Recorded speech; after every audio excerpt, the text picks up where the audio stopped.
Hello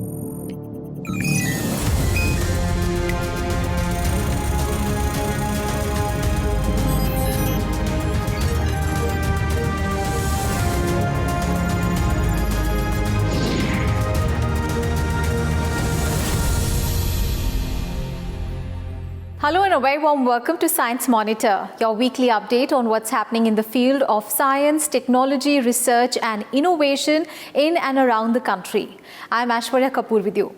From nanoparticle-based coating for easy and quick cleaning of solar panels to remote patient monitoring solution developed and deployed by IIT Madras, we have plenty in store for you. So let us begin with the headlines. Founders Day of Indian Institute of Astrophysics celebrated virtually. Professor VijayRaghavn delivers lecture and highlights how advances in microscopy have answered complex questions. ARCI Hyderabad develops nanotechnology-based coating for solar panels, will help in easy and quick cleaning of solar panels to maintain their power output efficiency. IIT Madras develops and deploys remote monitoring solutions for COVID-19 patients. Access to accurate readings will reduce the need to come in direct contact with the patients. And on the eve of World Elephant Day, Ministry of Environment, Forest and Climate Change launches compendium on best practices to end human-elephant conflict. And now the news in detail. Indian Institute of Astrophysics, Bengaluru celebrates its Founders Day on the birthday of Dr. M.K. Venubapu, who is also known as the father of modern Indian astronomy. This year, the day was celebrated virtually on 10th of August. And on this occasion, Professor K. VijayRaghavn, Principal Scientific Advisor to the Government of India, delivered a very interesting lecture on the development of locomotion. While delivering the lecture, he highlighted how advances in microscopy have helped in studying the complex questions of locomotion by revealing the components of the cells as well as their functions. Let us see the report to know more. The invention of microscope was certainly a milestone in science. This instrument has enabled us to see the minutest details of the invisible world around us. The progressive developments in this technology have led to great achievements in the field of physics, chemistry, and biological sciences. Advances in microscopy have also aided in understanding the complex process of locomotion and movement. Now, we can actually see the living cells and their components in action and even manipulate their functions according to our own will. On 10th August, on the occasion of the Founders Day of the Indian Institute of Astrophysics, Principal Scientific Advisor to the Government of India, Professor K. VijayRaghavn delivered a lecture on the development of locomotion and highlighted the role of microscopy in studying this process.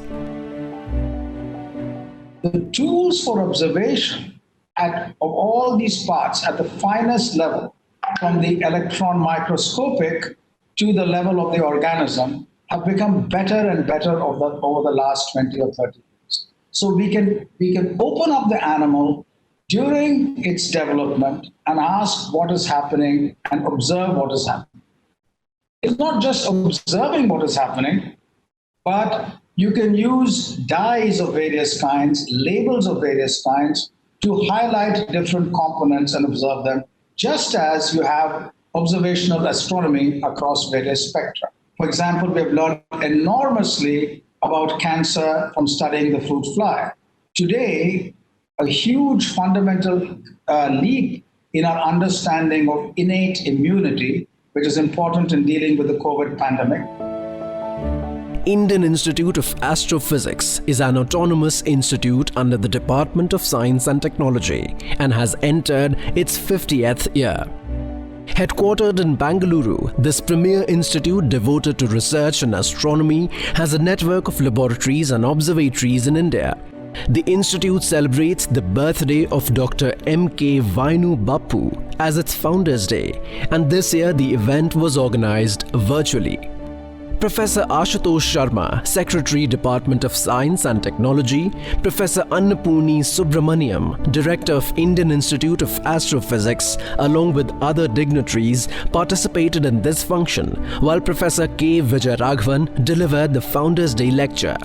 It should be noted that microscopy works on the principle of magnification, and improvements in this field have played a key role not only in understanding the components of a cell, but also in developing therapeutics against different pathogens.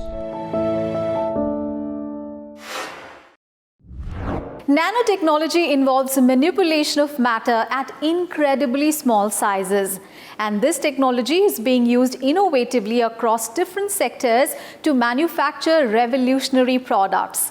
In this series, researchers at Hyderabad-based International Advanced Research Center for Powder Metallurgy and New Materials, an autonomous institute of the Department of Science and Technology, have developed a special nanoparticle-based coating for solar panels. Let us see the report to find out how this coating will prove useful for the solar power sector.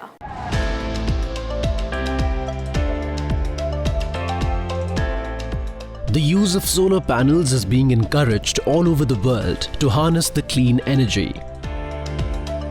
Apart from rooftop panels for domestic use, large-scale solar parks are also being established. But due to the weather conditions in India, the soiling rate of the solar panels is high, and this decreases their efficiency and affects the power output. Therefore, regular efforts are needed to clean the panels. Now, to solve this problem, Hyderabad-based International Advanced Research Center for Powder Metallurgy and New Materials (ARCI) has developed an easy-to-clean nanoparticle-based coating for photovoltaic panels. This coating helps in easy and quick cleaning of the panels. The deposition of dust on PV panels at solar power plant is one of the major issues in India.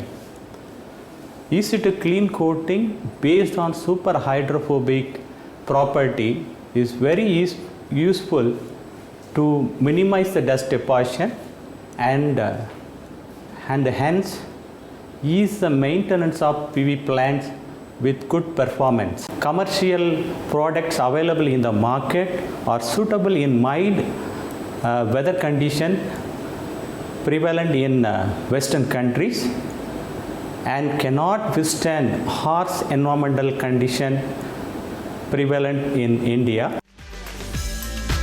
Prepared in ARCI's wet coating lab, this high-quality waterproof coating can counter extreme environmental conditions in India. The coating does not let dust and water settle on the panels, and panels get cleaned easily. Thus, the coating can help immensely in maintaining the quality and efficiency of the solar cells. ARCI has successfully developed nanoparticles easy-to-clean coating with high transmission and high weather stability suitable to withstand such harsh environmental conditions. So this coating has been validated at standard test condition and various field conditions such as ground level and rooftop power plants. Nano-coating technology is very cost effective and easy to scalable with minimum infrastructural facility. Apart from easy-to-clean coating for solar panels, coatings have also been developed for other devices used in the field of solar power. Using nanotechnology, ARCI's Centers of Excellence are developing novel solutions for various sectors, and the center is scaling new heights.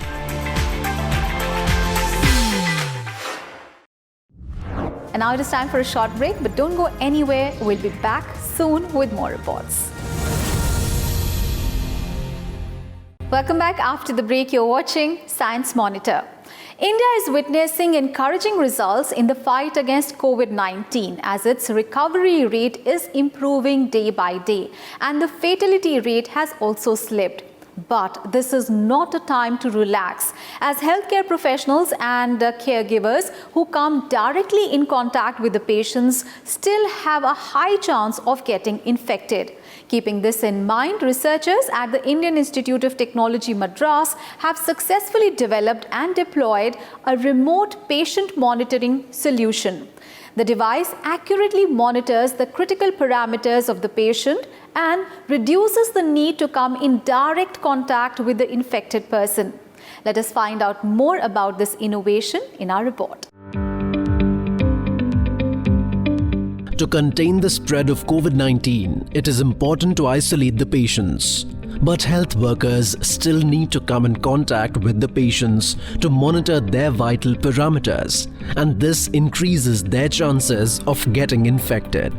To overcome this problem, IIT Madras Healthcare Technology Innovation Center (HTIC), together with an incubated startup, Helixon, has developed a remote monitoring device. With the help of this device, anybody can check the vital parameters of the patients without coming directly in contact with them. Accurately measuring the vital parameters is very important in monitoring a critical patient. These parameters are measured by what is called a patient monitor. You might have seen these large boxes in hospitals. These are, first of all, bulky boxes, and they have wires connected to the patient, and they cost upwards of 1 lakh. So we at IIT Madras, in collaboration with a startup in IIT Madras Research Park called Helixon Healthcare Solutions, have come up with a wireless patient monitoring device.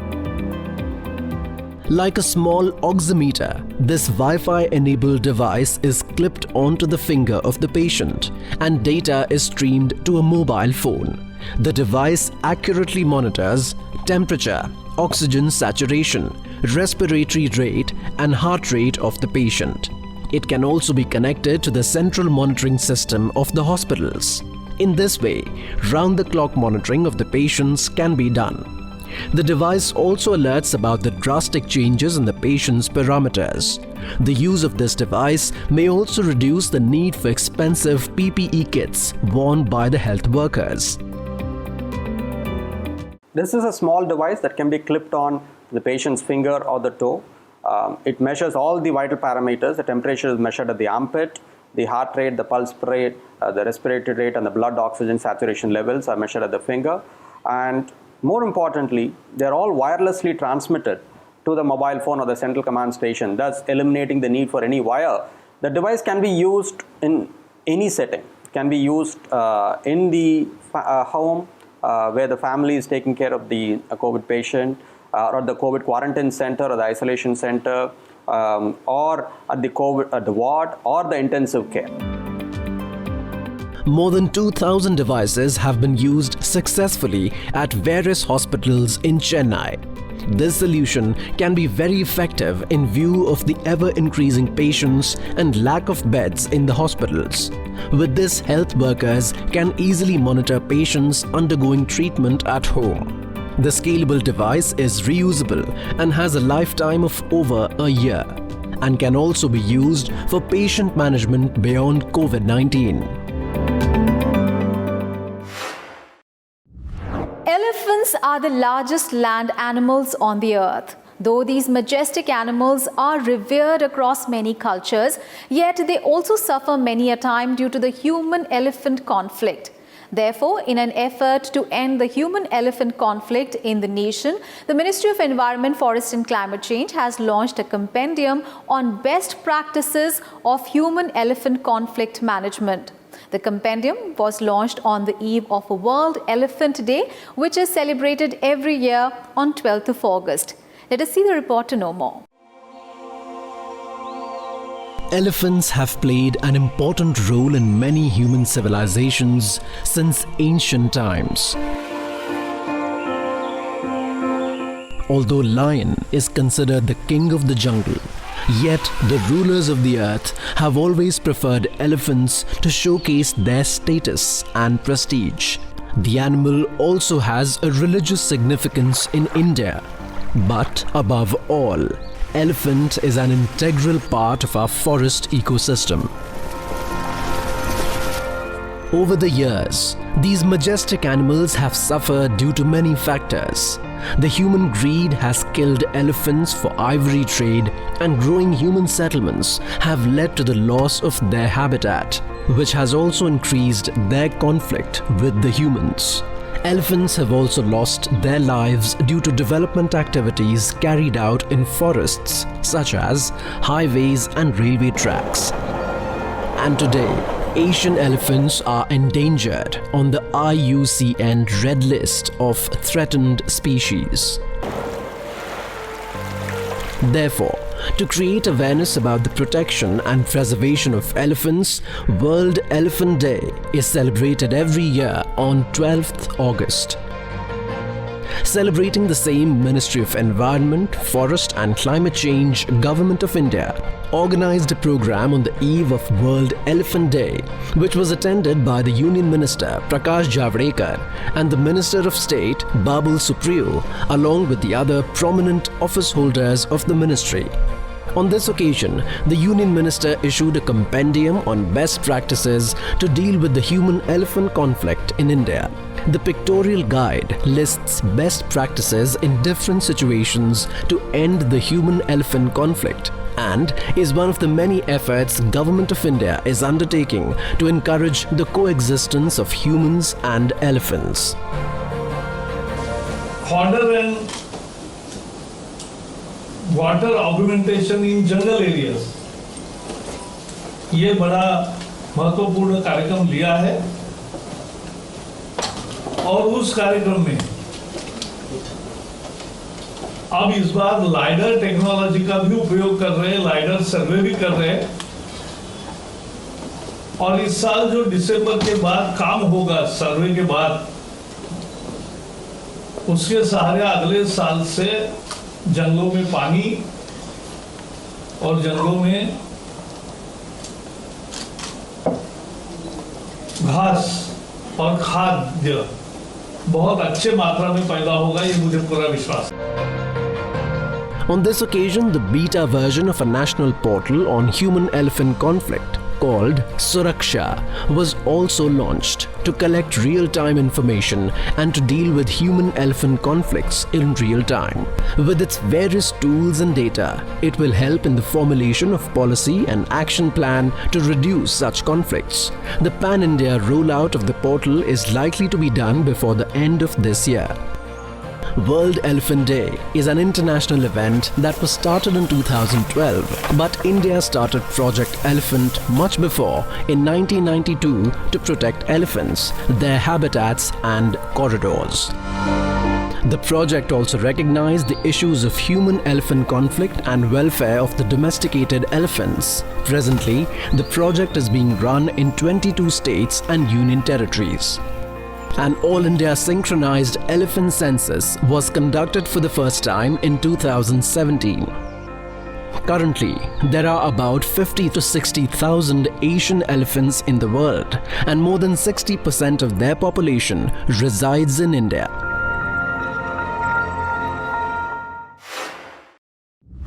And now it is time for a break again. Stay with us, we'll be right back. Welcome back. After the break, you're watching Science Monitor. And now let's have a quick look at some other developments that have made news in the field of science and technology in our segment Science Express.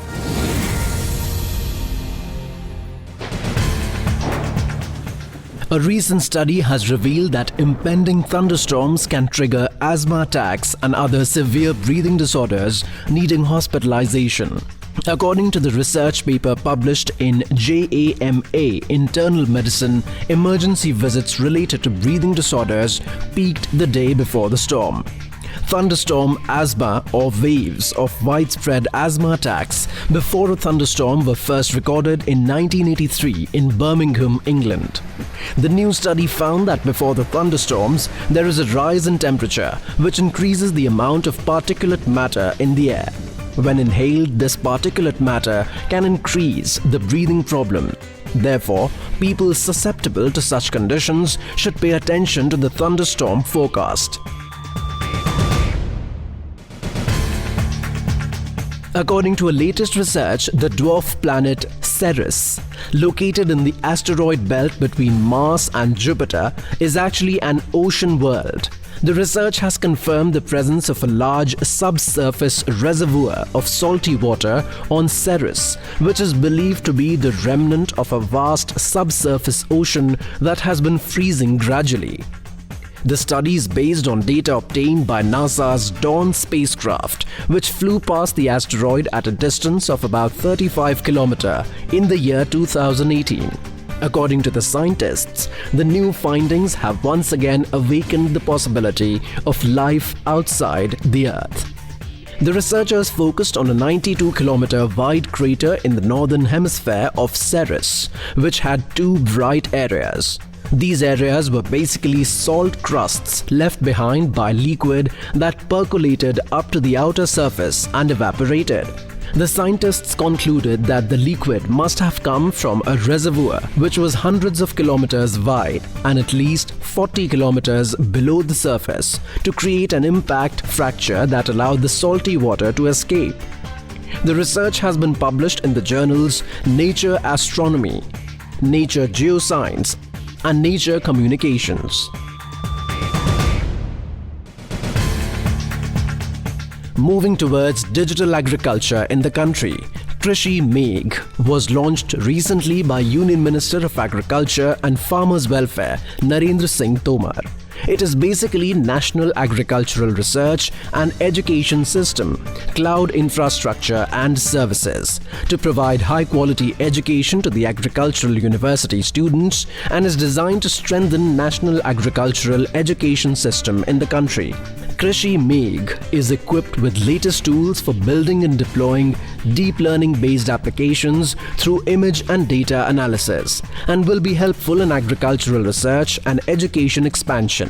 Krishi Megh has been designed by integrating ICAR Data Center at Indian Agricultural Statistics Research Institutes, New Delhi, with the Disaster Recovery Center at National Academy of Agricultural Research Management, Hyderabad, and will work together with other digital components.